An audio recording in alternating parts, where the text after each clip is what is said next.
Hi friends, কেমন আছেন আপনারা? আজ দেখাবো এমন একটি রেসিপি যা দিয়ে গরম এক থালা ভাত নিমিষেই শেষ হয়ে যাবে। আজকাল প্রায় ডাক্তারই কম তেল মশলার রান্না করা খাবার খেতে সাজেস্ট করে। আশা করি এই রেসিপিটি সেক্ষেত্রে বিশেষ কাজে আসবে। আজ দেখাবো কম মশলায় দেশি মুরগির কষা। অবশ্যই এটা ঝোল হিসাবেও রান্না করা যাবে।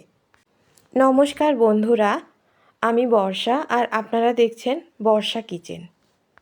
তাহলে চলুন মূল রেসিপিতে চলে যাই। এজন্য প্রথমেই গ্যাসের চুলায় একটি কড়াই বসিয়েছি। এবার 3 টেবিল চামচ সর্ষের তেল দিয়ে দেব। চুলার জাল মিডিয়াম রেখে একটা তেজপাতা ছিঁড়ে অর্ধেক করে দিয়ে দেব ও দিয়ে দিয়েছি 2টো শুকনো মরিচ। শুকনো মরিচ ও তেজপাতা একটু ভাজা হলে দিয়ে দেব হাফ কাপ কুচানো পেঁয়াজ। পেঁয়াজগুলো বেশ কিছুক্ষণ মিডিয়াম জালে ভেজে পেঁয়াজটাকে অনেকটা লাল করে নিতে হবে। বেরেস্তার ঠিক আগ পর্যায়ে পেঁয়াজটা যেরকম লাল হয়, এক্ষেত্রে সেরকম পেঁয়াজই ভেজে নিতে হবে। পেঁয়াজে লাল রং ধরলে কেটে ধুয়ে রাখা মুরগির মাংস দিয়ে দেব। এখানে আমি প্রায় 500 গ্রামের মতো মুরগির মাংস ব্যবহার করেছি। মাংসটা দেওয়ার পর দিয়ে দেব হলুদ গুঁড়ো। হলুদ দিয়ে দেওয়ার পরে মাংসটাকে বেশ কিছুক্ষণ একটু ভেজে নেব। এরপরে দিয়ে দিতে হবে রসুন বাটা। আমি 1.5টা রসুন বেশ কিছুটা জল দিয়ে ব্লেন্ডারে বেটে নিয়েছিলাম, সেটা দিয়ে দিলাম। এবার দিয়ে দেব আদা বাটা 1 চা চামচ। রসুন ও আদা বাটা দেওয়ার পরে মাংসটাকে একটু নাড়াচাড়া করে নিতে হবে। এবারে দিয়ে দেব ঝালের গুঁড়ো 1.5 চা চামচ এবং জিরের গুঁড়ো 1 চা চামচ।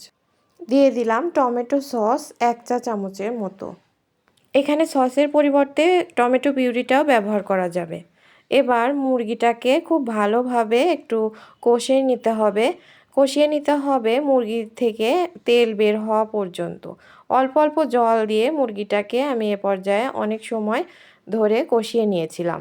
মশলাগুলো ভালোভাবে ভাজা হয়ে গেলে এবং কাঁচা গন্ধ চলে গেলে দিয়ে দিতে হবে গরম জল। আমি এখানে 1.5 কাপ জল গরম করে মাংসের মধ্যে ব্যবহার করেছি।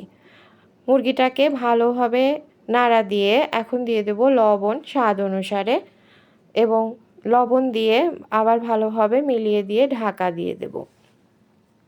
মাংস ঢাকা দিলেও মাঝে মাঝে ঢাকনা তুলে একটু নাড়া দিতে হবে যাতে নিচে লেগে না যায় এবং মাঝে মাঝে চেক করে নিতে হবে মুরগিটা সিদ্ধ হয়েছে কিনা।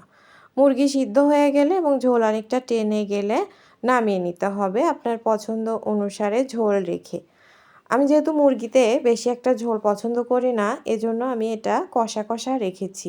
আপনারা ইচ্ছা করলে ঝোল রেখে মুরগিটাকে নামাতে পারবেন। সেক্ষেত্রে জলের পরিমাণ একটু বেশি দিতে হবে। মুরগি সিদ্ধ হয়ে গেলে দিয়ে দিলাম গরম মশলা বাটা।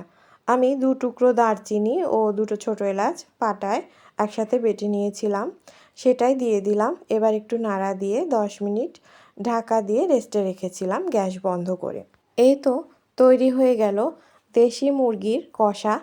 আপনারাও এই রেসিপিতে বানাবেন এবং আমাকে অবশ্যই জানাবেন এই রেসিপিতে মুরগি রান্না করলে ঠিক কেমন টেস্ট হয়। রেসিপি ভালো লাগলে লাইক শেয়ার দিয়ে পেজটিকে ফলো করে আমার পাশেই থাকবেন। ধন্যবাদ সবাইকে ভিডিওটি দেখার জন্য।